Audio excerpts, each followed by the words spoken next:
thanks for doing this. It's great. It's great to get to talk to you. This is another one where I suppose I kind of hoped, like, I kind of left loads of Irish interviews being like, I'll get there, no problem. And then like COVID. And then after that, I was like, I'll still get there, no problem. And then second child. So now it's just kind of at a stage where it's like, I'll just take any conversations where I can get them. So you guys are, you're headed for Holland or Netherlands in like 2 weeks. 2 weeks time? 2 weeks, yeah. That's exciting. What's the vibe in the camp? How are you feeling about it? Well, this is exactly what I'm about to happen. That's exactly what I was talking about. That's my fault, though. I kind of assumed Filippo would just take it, so I'll direct it at Filippo. Captain, so we'll just offload it and then. But I've decided now. Yeah. Oh shit! Sorry.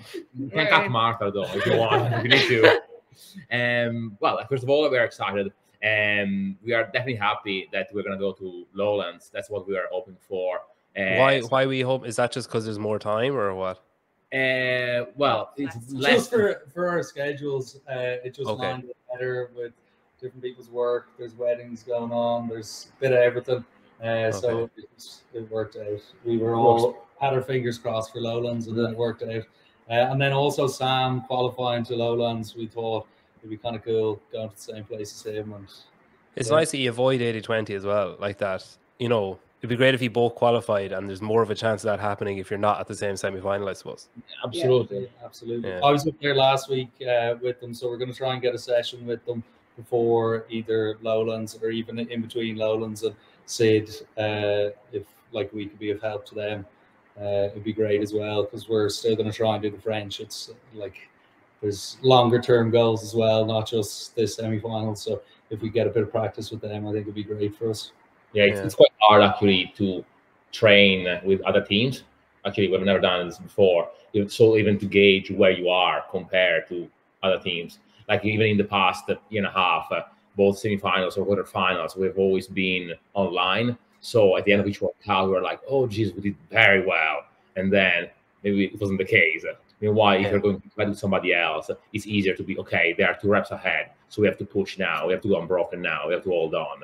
I suppose even you guys might have like defaulted into a certain way of even just thinking about working as a team. You might have defaulted into a way of communicating with each other, and then you see another team and you're like, oh shit, that's what they're doing is actually better than what we've been doing, even though what we've been doing felt like it was working.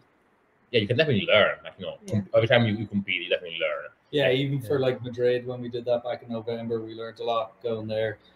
Just like how people are communicating, as you said, and like people moving, and it's different seeing others, because we came in here trying to do small sets of, say, gymnastics, and then we're like, holy shit, they're all doing massive sets of unbroken ones that like we need to up our game. Or if it's, I don't know, even transitions, learning from that, and then like pacing off other people in person is a lot different than just doing qualifiers. So I think we learned a lot that like we can actually push ourselves on the dance floor rather than just on the online qualifiers. It's kind of tougher to gauge.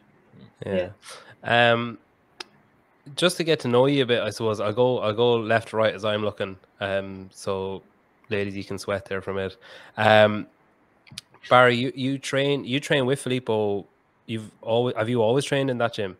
Yeah, so I've always been in chapter 2. Well, originally starting CrossFit, I actually won a free month's training in a place, Unit 1 up in Terranure.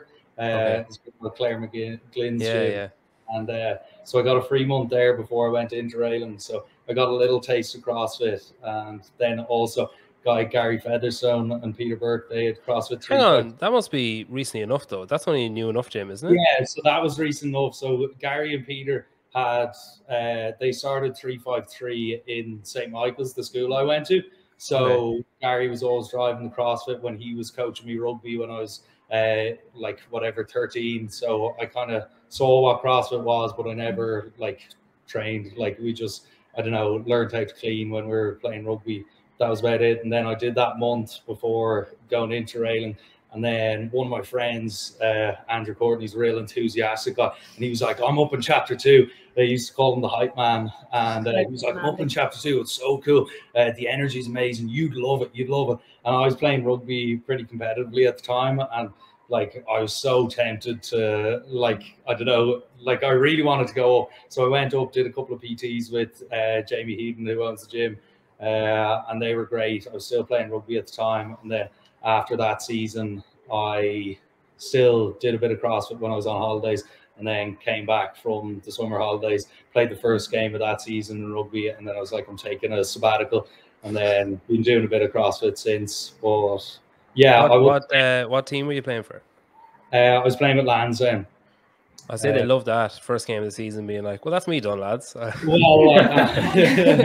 yeah, I kind of eased off, and then I went on a summer tour the next year, played a good bit on that tour, and then I ended up taking the next season off. But when I was in college, I got to train a lot more with Filippo during the day, and then now I'm working full time, so I get to bring some energy at the weekends, but not as much during the weeks. What do you work at?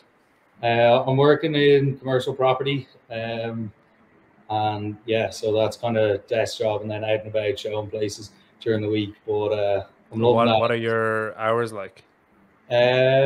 Busy days, so I'm kind of whatever in the office for around 8 every morning, and then it can range from, I don't know, finish around, I don't know. They could be some late evenings, but I try and get out the door whatever 5:30ish.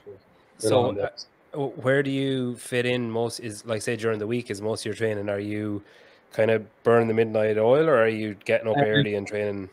I do a mix at the moment. It's mainly in the evenings. I'm a member in Raw as well, so that's where I get my late training in if I'm doing it. But yeah, do you get many looks in a non-CrossFit gym doing CrossFit? Oh yeah, a lot of looks. If I'm upside down doing my handstand walks, because I'm usually working on my weaknesses when I'm there, so it's like muscle ups and handstand walks, and people are like, "This lad's fucking nuts!" Like, not bench press and doing bicep curls. What the fuck? Yeah, I was thinking there as you were talking, I was like, it's probably good he wasn't into CrossFit when he went into training, or that trip would have looked very different to be like, right, I want to go to this gym, and then this gym's only 5 minutes from the train station when we stop there, so I can go to that one. It would be like a little bit like that, but it wasn't like to do necessarily with CrossFit. It would be just training it. Filippo, then so you coach in chapter 2 now, don't you? I coach chapter 2, exactly, yeah. Okay, and what have you worked there? Well, first of all, I suppose I'm detecting a slight accent. So you're from Italy originally, isn't it? Yeah, exactly. I moved here like what, three and a half years ago. Okay. And I first started just kind of working out in chapter 2, and after a few months I was always there. So we're like, well, you actually won't start working here because, you know, like, might as well make the most out of it. And what brought you to Ireland originally? Say it again, sorry? What brought you to Ireland originally? My now fiance. Okay. Okay, so yeah. Good reason. He met her 10 years ago today. Exactly. Wow. So shout to Claire. So, like, you know, I'm playing the good books. And has your, because like, okay, there's always seems to have been a very good environment in chapter 2. Martha, you trained there originally, didn't you? Yeah, I started CrossFit in chapter 2. And then I started she was my coach when I first started there. So you were his coach? She was my coach. I taught him everything. Wow. Maybe don't take credit for that, Martha. Jim, we were doing like a push press workout. It was myself, Filippo, and Jamie, and I was wearing the exact same clothes as Filippo. Yeah, we're matching already. It's meant to be. Yeah, it's fate. But there always seems to have been like a very good atmosphere and a very good like you mentioned, hype energy. And just positive energy, I suppose. And then Filippo, like, just from watching you on Instagram, it's like at times sickeningly positive energy that you bring, and like just everything just seems to be like up to 12 rather than like you go beyond 10 all the time, which is admirable, and like your energy levels are crazy. But it's obviously the broccoli. But in chapter 2, then it seems like this is just from the outside looking in, and I haven't had the pleasure of being there yet, but it seems like that there's a gear has been switched even like I've especially noticed it since Sam started going there and since Sam is training there, that there's a real thing of, you know, that what do you call it, like, I suppose cheesy kind of phrase of iron sharpens iron. Like there seems to be, everyone seems to be lifting everyone else around them, because like you guys are on the team, you know, Jamie's always done really well in CrossFit, and then like Sam going there as well, everything, there just seems to be, it's similar in a way to, I mentioned it, the 80-20 guys, where it just seems like even just the, say, everyday RX athletes there, to other people, you're looking at them being like, fucking hell, they're fairly good. And like, you know, they're like, say, the lower level of RX in the gym. Is that something that you've noticed working there? Yeah, absolutely. Like, you know, I was actually, the first time I got into the gym, like I was surprised by the level of, even in classes, you know, like they're actually good people. And as you mentioned, like, you know, even if you kind of do well in a workout, there are always a couple of semifinals or games athletes that actually kick your ass on a daily basis. So training with Sam, I have been lucky enough to train with Sam pretty often in the past year and a half, and I haven't bet him in any workout. But I know if I'm close enough, I'm still doing very well. And so, as you mentioned, that's what actually what makes you better, I think. Yeah. I think actually being able to train with like-minded people definitely helps you, especially if you have a day off, because we all have day off. Like, you know, it helps me to, as you said before, get to the level 12. Yeah, because, you know, like, you don't want to become last. Like, how do you fit? Have you changed your schedule to suit the fact that you're kind of taking training more seriously, say the last 12 to 18 months, or are you fitting your training around what you always did? I don't think it changed too much for you. No, because Ian Golden was in the gym in chapter 2 as well, and he always he's now yellow belly with Martha. They set up together, and he's always driven a pretty high standard of being like a full-time athlete or full-time training. So I think it hasn't changed too much for you anyway. So I would have been a bit more similar when I was in college, but not as much now. But like, still getting big sessions in at the weekend. Jamie always drove a big Saturday in chapter 2. We haven't as many recently because we're up here, but it's always good energy kind of on the weekends in chapter 2. And then now we've been coming down here, and Ian's usually here joining us, or Sam might come down one of the days, and it just makes a difference when there's kind of like the atmosphere in the gym is positive. They push, you know, to go a little extra harder, like, you know, and same for teams. Like, you know, I've always said, like, you know, I feel going team, like, you know, at some stage when it hurts doing the workout, just for myself, like, okay, I can take an extra short break, you know, rest 5 seconds more. But if you have other 3 people shouting at you, and you know that, you know, especially Martha, if you know they're relying on you in one way, you actually want to go a little harder and make it hurt a bit more. I am the bossy one, apparently. Yeah, definitely. Oh, is that a fact? Yeah. Oh. Was the boss? Well, yeah, Filippo's the boss. I'm Martha's bossy. Myself and Keilin are like the children on the team. Yeah, we just go along with whatever's going on. They just leave that. You know, sometimes you're better off just keeping your mouth shut and picking up the worm, and not getting involved.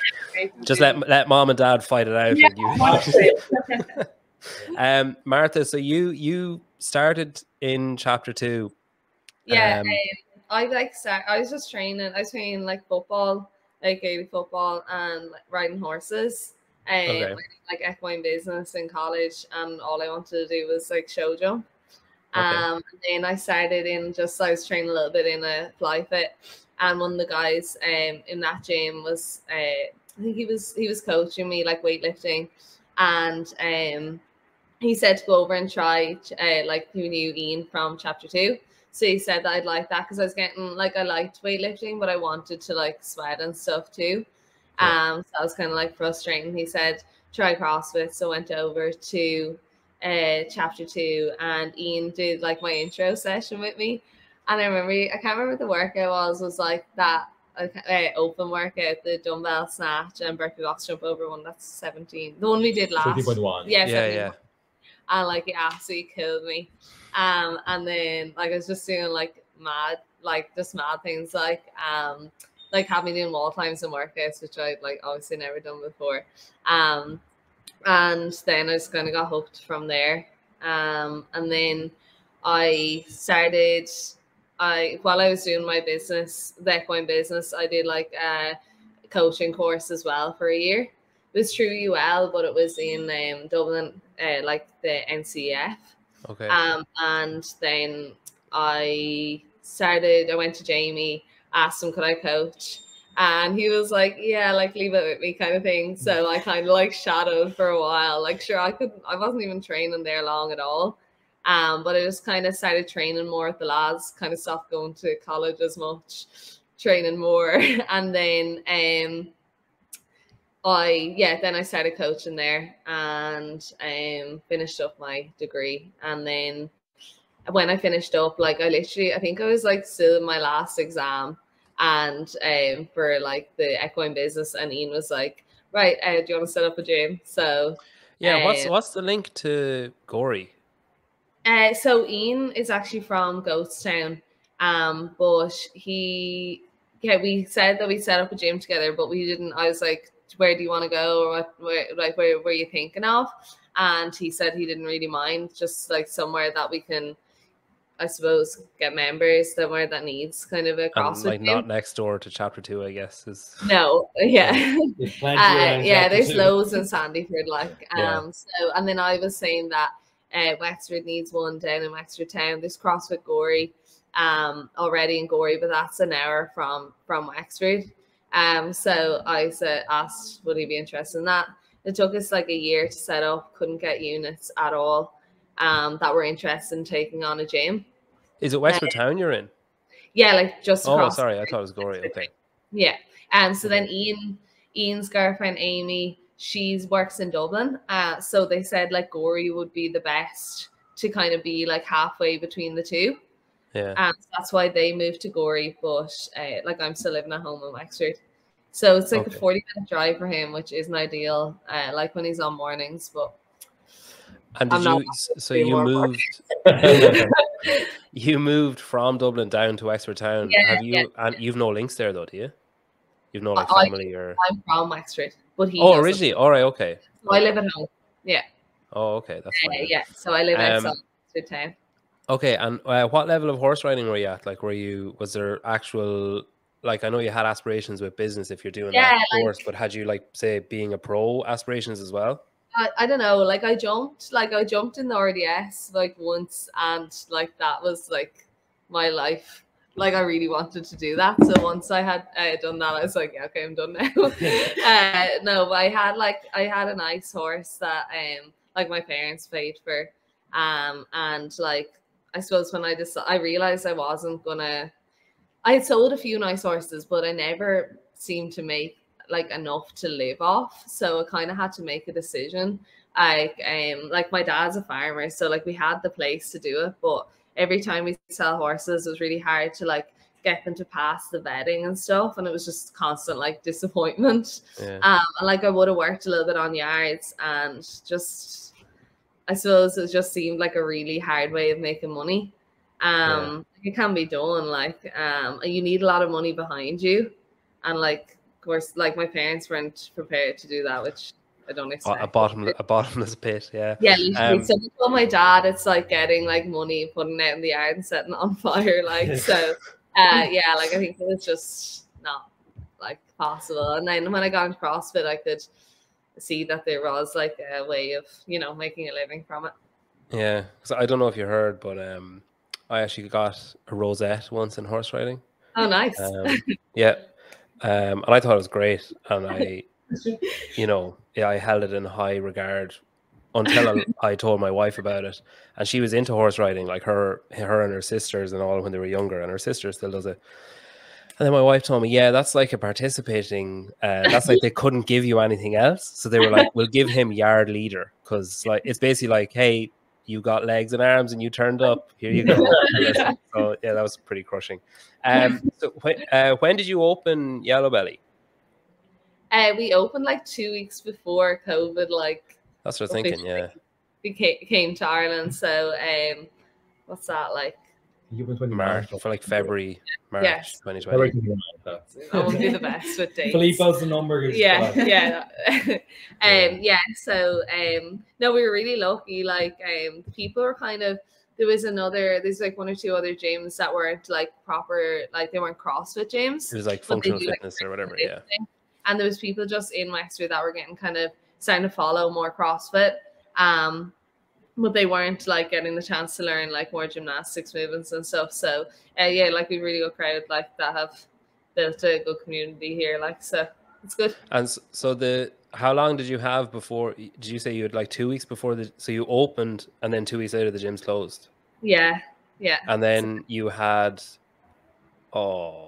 like 6 months of closure and then it was open again. Is that right? Yeah. So yeah, that's it. Like we have a good few people had joined up, but then obviously had to pause memberships. We started programming for people like online. And I think that actually helped to get members as well, because people like appreciated that we didn't charge them and we kind of worked hard to like give them programming and stuff. So once we reopened, I think people kind of told their friends that we were being sound. Was there ever, did you ever veer near the line of like maybe we need to pull the plug, or was it all like, did you always have confidence that like, because obviously when we closed first it was like whatever, like 2 weeks to flatten the curve, and then that turned into like the guts of 2 years. Nah, like I think like Ian is real like just like positive and stuff. Like I probably panic more than he would, but like, you know, like our landlord was really sound. He actually like froze our, like we didn't have to pay for a good while for him, so we didn't really have like that much expenses. And I suppose like he didn't really know, like we kind of thought like, oh, like next month we'll reopen, or like reopen. Sure, like we were happy because we were still training away, we had somewhere to train. If we hadn't opened 2 weeks before, like we wouldn't have had anywhere really to train, because I had moved home and like I just have like sheds, you know what I mean? So I wouldn't have had like, I had the setup to just continue to train, and we didn't really have any expenses, so it wasn't too bad. Yeah. Okay, Keilin, then is it Youghal? Are you from Youghal originally? And you train in Youghal? Well, predominantly. And how far is that from? It's obviously within 100 miles, I guess. Yeah, it's like an hour and a half. It's not that bad. It's a grand journey, like. Okay, and are you like, because so you follow the Daily Grind, Emma's programming. Yeah. And you're someone who I remember like, probably around 18 months ago, maybe a little bit more. I remember seeing her sharing you on her story. And I remember being like, gee, she's pretty strong. And then the next week there was like something else, and I was like, okay, she's pretty good at gymnastics as well. And then like watching that, it's one of the most remarkable progressions I've seen. There's 2 or 3 in the country, but yours is up there with just a consistent upward trajectory that's like doesn't seem to have a cap on it, where it's like you kind of see stuff happening and you're like, okay, well that's probably the peak, and then like the next week you'll see something else. Like your strength numbers, like I was you came up when I was talking to Emma, and she was in agreement that it's just crazy. Like at what point did you start training CrossFit? At what point then did you think, okay, I need to seek out someone, and Emma looks like a good fit? And then at what point along that journey did you think, I really could be properly good at this? So I started CrossFit like almost 3 years ago now. My uncle owns the gym in Youghal. He owns CrossFit Youghal. And I was like working away in like not working, like I was like training in like a normal gym, like just doing whatever, like but not really making like any progress. I was just happy out going to the gym and stuff. Like I was strong anyway, but I wasn't like tracking like my numbers and strength and stuff. And then they opened that gym, and he was like, all I'd ever heard about CrossFit was from people in like normal gyms. So he was like, come out and like do a class and see how you get on. And I was like, I'm not joining CrossFit. Like I was like, that's not happening. And then my mom joined and I followed. I was like, all right, grand. I'll go out and like try a class and see how I get on. And from literally the first class, I was like, yeah, this is a bit of crack. Like, and then I was training. I was just doing like classes. Like I did about 5 classes a week. And then that's all I was doing until kind of COVID came and lockdown hit. And then I was working with like a weightlifting coach, Pa Daly. He's from Middleton. He's only like up the road from us. And he thought I was good and he wanted to work with me and stuff. And we kind of over lockdown, like the entire time in lockdown, I was just doing weightlifting because I was like, I can't really kind of keep up CrossFit like in my backyard. So I had like the bar. I took because it was grand. Connor gave me like who's my uncle. He gave me like he gave me bar. He gave me bar. He gave me plates. He was like, work away, you'll be grand. So that was fine. Kept all that up over lockdown. And then when lockdown ended, I was like, I kind of knew I wanted to be doing CrossFit. I was like, I was enjoying the weightlifting, but it's just not the same buzz. I think like definitely not like competitions and stuff like that. So I got onto Emma. I was like, because Connor was like, I was trying to figure out who I kind of wanted to get involved with it, and he was like, you might as well just like go to the top. I was like, yeah, that's a fair point. So I kind of got onto Emma, started on her programming and stuff, and like I had pretty much no gymnastics written like when I started with her, but I love the programming, like, and even as you said, like the progression and stuff, like I can't get over how much like myself even I've improved over the last 2 years, because I'll be with her 3 years in May, I think, and it's just I love it. Like she's unreal. And do you work? Are you in college? Do you coach? What do you do? I was in college. I did 3 years of college and then I dropped out. 3 years out of how many? Leave Keilin's mum's behind the camera and she's just rolling her eyes. I was doing applied languages in UL, and I loved it in first year because like I did German and I did like my Leaving Cert through Irish, and I love German in school as well. So I was like, I'll go to college, and I was like, I'll do German and Irish as my languages. And first year was great crack. And so was second year. It wasn't too bad, but it was getting that bit harder. And then obviously lockdown hit and everything was online, and I realized I didn't actually like my course. I just like going out with my friends. Yeah, you like being there, yeah. Yeah, college was like the thing I was doing on the side while I was going out and having fun with my friends. So I think I did like 1 semester online, and I was like, I've had enough of this. And I just dropped out. But I was working in the gym anyway, and I have like a part-time job in a Chinese takeaway as well. So I was like, I knew I kind of wanted to do something, like I knew I wanted to give it a proper go at CrossFit, and like college was getting in the way of that. But I also knew like it wasn't going to be like a career path for me. So I'm like, I have like obviously have my CrossFit level 1, I have my weightlifting level 1, but I'd like to do like nutrition and stuff like that, and like do a bit of PT and earn money that way, because like it's obviously what I'm more interested in than languages. And did you go to a Gael school then? Yeah, I went to the Gael school. Wow, okay. Yeah. And do the other 2 Irish members speak Irish? No, not really. I'm just thinking it'd be a great way to talk about Filippo. If you just like the 3 of you just constantly talking in Irish, and he's just like, there's no one here I can talk Italian to. Like no. Did it in school up until then I didn't want to do it for the Leaving Cert. Did you not? I did Japanese for the Leaving Cert. Just saying. What? I did Japanese for the Leaving Cert. Where? Like off your own bat, or is there a school that teaches Japanese? Konnichiwa, watashi wa Martha desu. Beautiful. I actually forget so much other stuff, but Was that? Did your school offered that? Yeah, I started in transition year. I just like the alphabets, but then when I started, I was like, "What am I doing? Like, I'm so bad at school." And did you do it you didn't do it as an exam? It's not an exam subject, is it? Yeah, did like an oral and an oral. What? Yeah. I have never heard that before.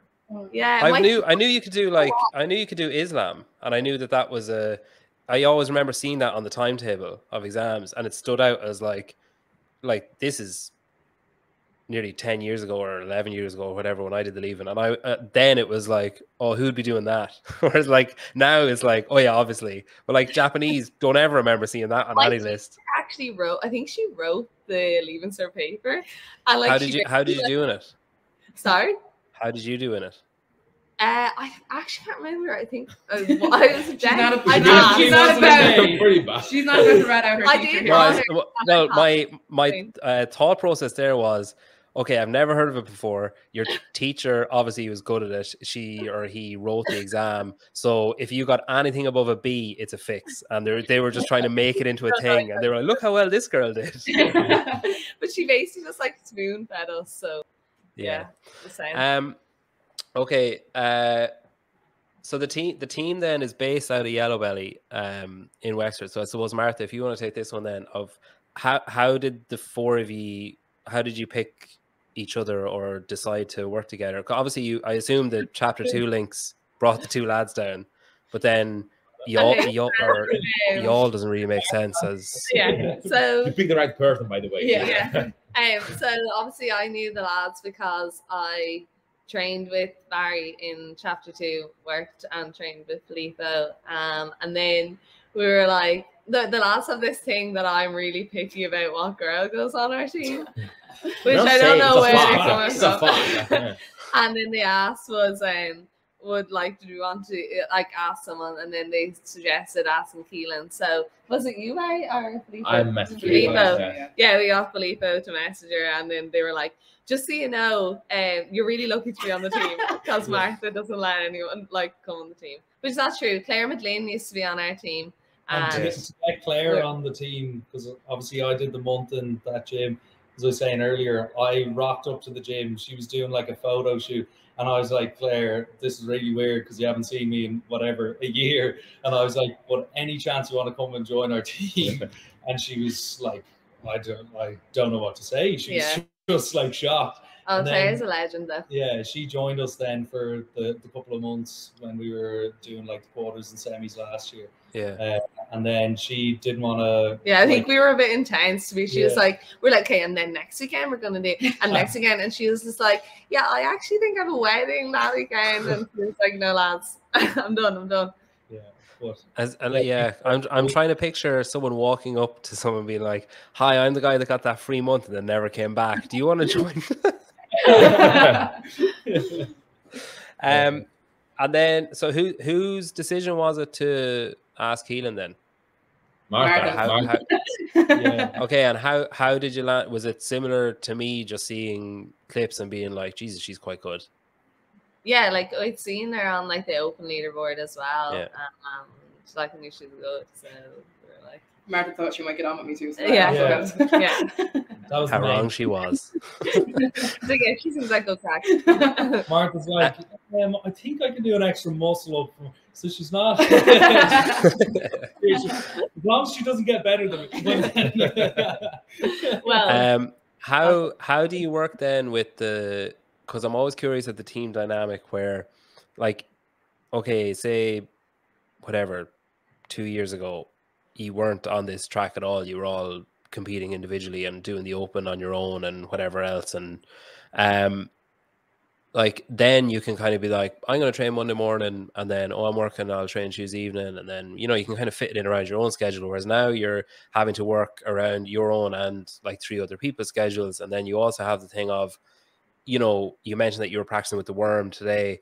You also need to do that kind of stuff where you actually physically need to be together in the same place, rather than just we'll all do, you like Barry and Filippo, you're probably together, so you two can train, and then, Keilin might train at home one day and then travel over to Wexford another day to train. But the 4 of you being together is, it's the goal, but it's not always an attainable goal with jobs and lives and everything else. So what percentage, if you were to say out of 100, what percentage is I just fit in training whenever I can on my own, and then what percentage is the 4 of us have to be together?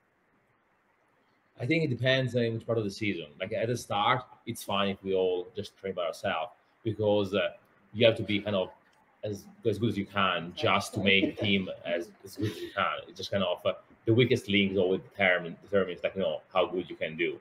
Yeah. So I think at the start, it's just kind of working on your own weaknesses, and then maybe closer to competition, just kind of make sure that every weekend we actually meet here in Wexford and we just kind of train together, working a bit better on all the synchro stuff, on the warm, and getting to know each other a bit better, on all the different workouts. That's how we're doing. Yeah. It's trying to do as many Saturdays as we can. Midweek is hard, with the gym not being available for that many hours in the day. And then, with coaching, we're all far away from each other too. So it is hard, but we're doing our best with it. Who does the coaching, or who programs what you're doing, or do you do it yourselves, or how does that work? We do a bit ourselves, but so I'm coached by Mike McGoldrick. He's from Training Think Tank. Okay. And he's on a team. he went to the games last year on a team. Yeah. With his wife and two other coaches from Training Think Tank. So I just asked him for sessions. He's really good for giving us like team stuff. So that's usually what we get, and then sometimes we kind of mix it up a little bit as well. Filippo's good for coming up with things. Filippo sees every workout on Instagram, so he's always screenshotting them, and we're like, they look like terrible ideas. Yeah. Yeah, I can already imagine the group chat of just like a screenshot from Filippo, and everyone else just saying no, and then like 5 minutes later another picture. Not responding. It's like pretend we didn't see it. Like we literally after workout we'll all be like lying around the floor, like shoes off, and Filippo's like walking around like ready to go again. Someone please just sit him back down. Last year then, so you mentioned Claire was on the team last year, and you had a good run, like, and you got to semi-finals, and you did yourselves like you had an incredible season, really. And I think there was I suppose like again from my perspective looking in, there was an element of kind of unknown about it because you're kind of putting up scores and you're not really sure what's going on. I suppose it's kind of like the Open where you don't really know what anyone else is doing, and then you're kind of maybe pleasantly surprised when you see the leaderboard, or other times you might be frustrated or whatever. And then this year now you've had that experience again with quarterfinals, but I suppose like did you find that you were more settled going into quarterfinals this year, being like, okay, it doesn't actually matter what happens once we're above this line, the rest of it is kind of irrelevant? Like, was that your attitude to it, or were you aiming to be like, we need to like make a statement in quarterfinals to have confidence going into semifinals, or how did you view that? I think we kind of looked at it a little differently because we weren't too sure if we were getting like a full sense of hope from last year, because obviously with COVID people weren't traveling. So this year was definitely that element of unknown, like coming into it being like obviously seeing like the Reykjavik team all traveling to train together. We were like, how many teams are going to be doing that? So going into the quarters, we were a bit unsure like where we were going to be at, and then obviously the quarters, like everything's not going to go exactly how you plan it anyways. We got a penalty on one of the workouts. Well, they did. All of them. And then like we had to redo a load of workouts, and then the last workout I was messing up on muscle ups, so then we were like, holy shit, are we going to be knocked out completely? But then once we got in, we were kind of like a bit relieved almost. And then I think we'll kind of improve on our performance in the quarters when we actually get to the semis and onto the floor. You mentioned that you did Madrid as well. Was that like when you did your live competition? I suppose you mentioned that it's that you were learning on the fly, I suppose, and watching other teams and new stuff. Like, do you feel like you gained confidence from that for, say, Lowlands when it comes up? Definitely. Well, like Team Oslo won that, and they came second at the games, I think it was last year. So like seeing them, sharing the floor with them, it was kind of cool because it was like, Jesus, on a couple of workouts we were kind of like thereabouts, and like we knew we were going to improve. Not all of them, but obviously a couple of them.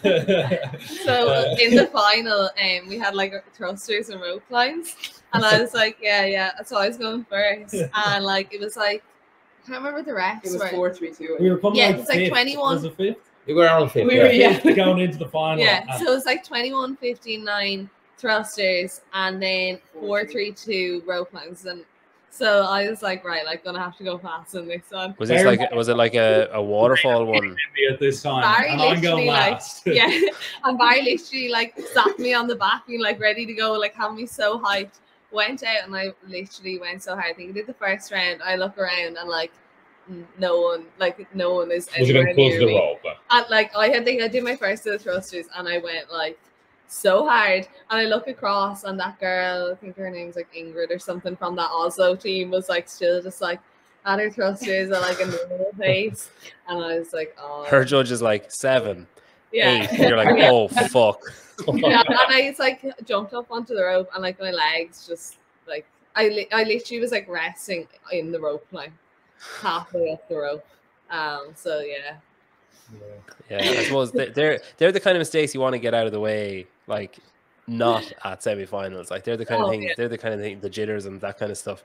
So then when you're training now, how much I suppose, mimicry are you doing of the real scenario? Because I know I've often seen, like, say, like you see, like Fikowski doing it, where he's, maybe standing at a wall, running to the bar and doing his clean ladders and stuff. Like, how into mimicking that real scenario are you, or are you just confident that that will come when you go there and you're more focused on other things? We try to practice, as you said, running from the wall to the warm, and then transitioning from the warm to the bar, for example. Yeah. And then at the end, I make everybody sprint to the finish line. Just get used to it. Yeah. No, it is good. I'm sure everyone really loves sprint to the finish line at the end. Yeah. Okay, and then I suppose you mentioned there that the aim might be to get up to 80-20. I suppose, realistically, it's probably going to be after Lowlands at this stage, I suppose, because you've only got next week. I think Jim might be away. I have a text. He's gone to Canada today, so I think, or yesterday. Might be in between, but anyways, we'll find out. I'm sure if he went up, I'm sure PD is a able replacement for Jim. He can stand in, and the rest of them can all just stand on their tippy toes when they're using the worm or something. Yeah, he and Sam have been training together kind of once a week. Yeah. They'll be doing it anyway, so we thought we'd be able to go up, but it just depends if it suits them. But you were up there last week, weren't you, Barry? Yeah, I went last week. It's pretty cool kind of seeing where they're at. They're two very impressive athletes, so it's kind of I let the two of them go ahead, and then I filled in after.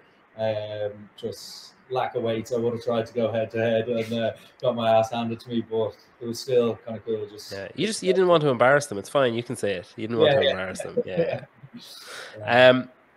And then, as you, I suppose, hurtle closer towards Lowlands, have you guys talked about what success would look like? Like, have you talked about, okay, if we get to this level or this position or whatever, it's a disappointment. If we get to this position, it's a success. Like, have you thought about that at all, or is that kind of too hard to pin down because you're relying on whatever 29 other teams?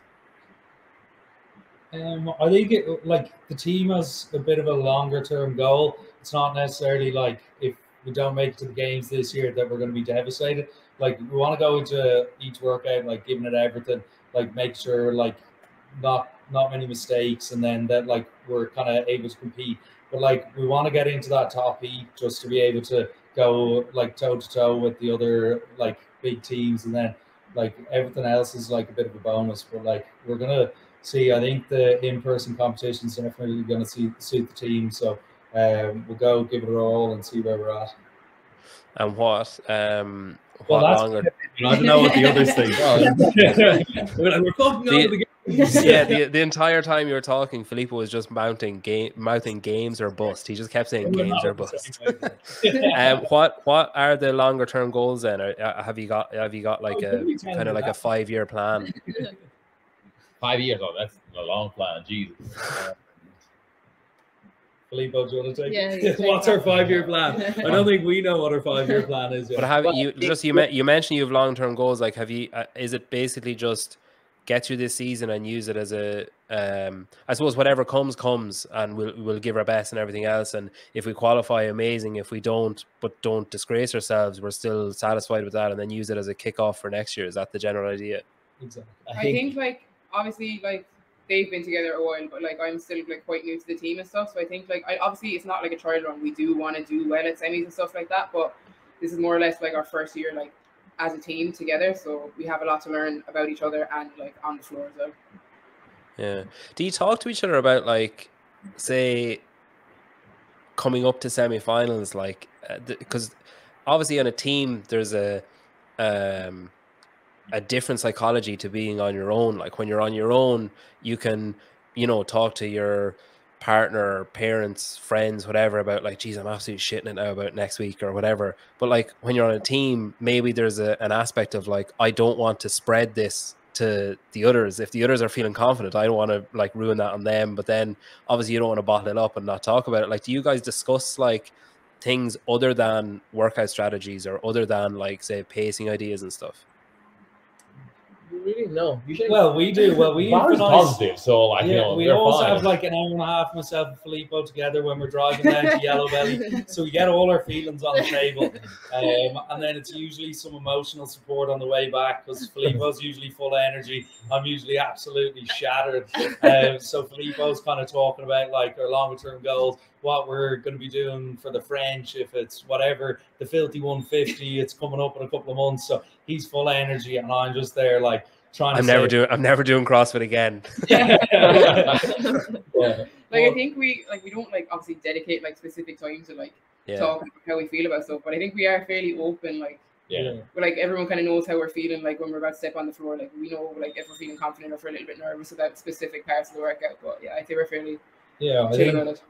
Yeah, like even like everything wasn't going to plan in Madrid. Like some people were like more fatigued than others for certain workouts.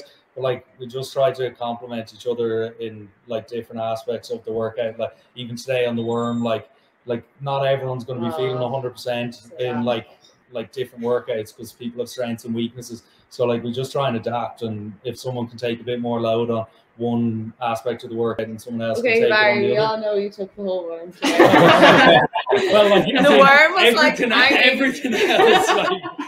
Like, the anything worm else. literally hanging like down over to like his knees, and I was behind him. We were like push press, and me there just like getting underneath. Dodging the war, Mark. We're talking Dodging when it's like gymnastics. You know, I'm an elephant on the rig, so the others have to usually take a bit of the load, or if it's handstand push.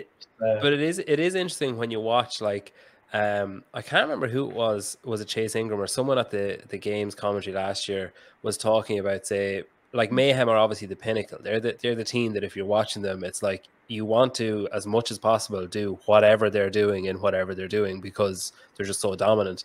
But like he was saying that you can see the teams that won't do well are the teams who argue with their judge, each other, are like shouting at each other. Like he was like, if you watch Mayhem, is just like minimal communication throughout the whole workout. It's just like it might be just a nod rather than, you know, like a team talk in the middle of before you're putting your hands on the worm and stuff. So have you had a learning curve about that kind of thing, about like, you know, like maybe wasting time or like figuring out better ways of communicating with each other, or better ways of like timing things and maybe not needing to communicate at all?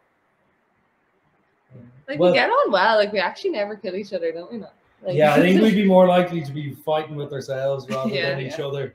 But like today we were doing a set of chest bars, and like Martha was like, we'll go for 10, and then I just kind of nodded, and then we did it without having really any communication. Yeah, which is kind of good. Like previously, I don't know, I'd be on my hands and my knees trying to breathe, and then Martha would be like, we go for 3. But I think like, I don't know, we're learning a bit about each other. Like every session we're doing that, like we kind of know the cues, like jumping up on the bars, like it's improving every time. Yeah, I think so. I think it's like just getting to know like how many reps like each other can do, especially with like gymnastics and stuff. Like when you start, you've no idea. Like you can only go off your own. Like, okay, I know I can do a set of 10 chest bar under fatigue or whatever. But it's like learning what each other are able for, and not like just pushing them to do that set just because you know you can or whatever, you know. Yeah, there's no point like getting on to the next piece and the first person just being useless because they tried to keep up with someone doing something else. Cool. Well, look, we'll finish with a quick fire. So I changed it for teams just because it's too hard. Like there was no way of doing it, so I changed it a bit. So if we can get a general consensus, so each answer will be a teammate's name. So we can get a general consensus. I'm scared. Okay, so who's the best person on the auxiliary cable? Who's the best with the playlist? Not me. Oh, no, Keilin. No. Keilin, yeah, Keilin. Like I don't get the chance. I'm not allowed, and it's fair enough. Like my training, when I'm training on my own, I eventually get to listen to my own stuff. But like I just love listening to music that I can like sing along to, or like 80s hits. That's like my playlist when I'm training. When we were doing the quarterfinal workout, we were playing, do you know Dak? It's like, what is that? It's just like It's rave. music that like you can't get copyrighted on YouTube. It's like Yeah, real like Oh, because you didn't want the video being pulled down. Exactly. yeah, and Okay. Keilin had like gone on to Spotify just for the workout and like favorited or Started queuing songs. queue like on Spotify. So in between like randomly between songs like Spice Girls would come on, and Ian was judging, and I could see him like looking over at Amy, his girlfriend, to like change the song, and he couldn't understand why it kept happening. It was cute. Yeah. That's gas. Who's the funniest? Barry. Yeah. I'll take it. I could see Barry waiting to be named. He was like, "Come on, guys." I think the funniest after a workout because I'm usually dead. Who's the strongest? Keilin. Definitely. Most marketable. Filippo, he Yeah, just putting himself definitely out there with a smile every day, as you say. Yeah. I was going to ask who's the worst taste in music, but I assume Keilin's going to take that title. What? That's subjective. Yeah, I mean it's also kind of objective as well. It's probably the one thing that I'm okay with people judging other people for is their taste in music. When you say music you can sing along to, what do you mean by that? Like, see, I think a lot of people are training, they just like want to like music. Those what do you call those? Generic Euro beats. That's what I call them. Where it's just like it's monotonous. Yeah, I hate it. It drives me mad. And like I prefer like my 80s hits and like just like I don't know, like Beyonce and Olivia Rodrigo and like Destiny's Child. That's like what I'm listening to when I'm training. Okay, I respect the 80s hits, and you've lost me with everything else. I suppose the thing as well, what the other guys are trying to just prepare you for when you go to an event, all you will hear is monotonous Euro beats the whole way through. And it's like, it is something that you can, I don't know, I found if I go to a competition or something and come home, for like 2 days, my bones are still vibrating to the bass of like the Euro beats or whatever. Okay, worst fashion sense. Filippo, absolutely. He loves to wear full grey tracksuit, and Claire hates it. Oh, like as in like a matching top and bottom. And then Filippo, you can't do that. I actually got I saw Noah Olsen wearing a Gymshark tracksuit, and I was like, oh, that looks really comfortable. And obviously it looked really good on him as well. I was like, oh, that looks really comfortable. I must get that. And then there was like a crazy sale. Like, I don't even know how they're still in business. It was like 90-something% off. So I was like, oh, now's my chance to get that tracksuit. Got it. Like, came in the post, put it on, and I realized I looked like one of the guys out of, what's that fucking Chinese or North Korean or South Korean drama with the Big game, yeah. Yeah, it was that track. It was just the number was all that was missing, and I was just like, cool, can never wear this top and bottom together, have to wear them separately. And then green tracksuit bottoms on their own just look fucking stupid, so I've just never worn them really. Well, it's nothing. The full grey tracksuit. It's just the timing of the full grey tracksuit for Filippo. He'd be looking to wear it out for dinner or something, or to his wedding. I should have to a wedding with my Air Max. So like under a suit. You did, or you want to? You did. I did. Oh man. And Claire was mortified. I mean, she could have surely intercepted at some point. Yeah, she should have packed my shoes as well. Hey, her fault. It's her fault. Yeah, I don't think she can actually take any blame on that. So you mentioned there you got French, the French throwdown. Are the qualifiers for that are on now? Are they? Yeah. It's qualified first. Yeah. And have you done any of the workouts? No, it's just announced today, and today we are kind of training together. So. And what's the deadline for those? The 8th, so next week. Oh, okay, right. So we can do them all individually though, so we're gonna do them in our own time. Oh, okay, that's fine then. Okay, yeah, that's cool. And then that's like the second last week in June, is it? Yeah. 24th, 26th of June. Yeah. Okay. And then obviously you'll have the games in the start of August then. And have you other things eyed up like beyond that, or have you looked at the calendar after summer? 5150 in November. Okay. Yeah. That's it. And then just try to train together at least every second week if possible. Yeah. That's cool. Well, listen, thanks for taking the time out, taking a break from the worm to talk to us. And best of luck with everything. I've every confidence you'll give a great display in Holland. I'm looking forward to seeing you and seeing what you can do. Yeah, it's exciting. Yeah. Do we drink coffee? Well, do we? Is that not usually an important question? Well, you see, what I usually do ask that, and then with the 80-20 one, well, with all these, so these are coming out like one day after each other. So one's coming out on Monday, one's coming out on Tuesday, whatever.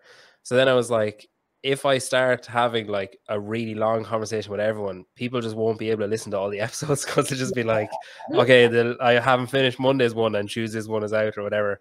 So I started like cutting out chunks of conversation and focusing on, especially with the teams, getting to know each of them and then getting to know the team and then what are the plans for the year. So Barry, do you drink coffee? I drink coffee. Filippo loves, what's the coffee that you drink? Espresso. That's the only coffee. That's the only coffee. Hey, I'm Italian. Come on. Yeah, that doesn't surprise me that you drink just straight espresso. Yeah. Absolutely. There's loads of those in Italy though, isn't it? Those like stand up, you just kind of walk up, stand there, drink your coffee and walk away. That's it. Yeah, that's how it's done. Yeah. That's why we have like kind of coffee for every occasion. Like, you know, you get to work, have a coffee. Like you always have 3-4 every morning. Coffee and a cigarette. Yeah. A cigarello or something, you know, those like the brown ones.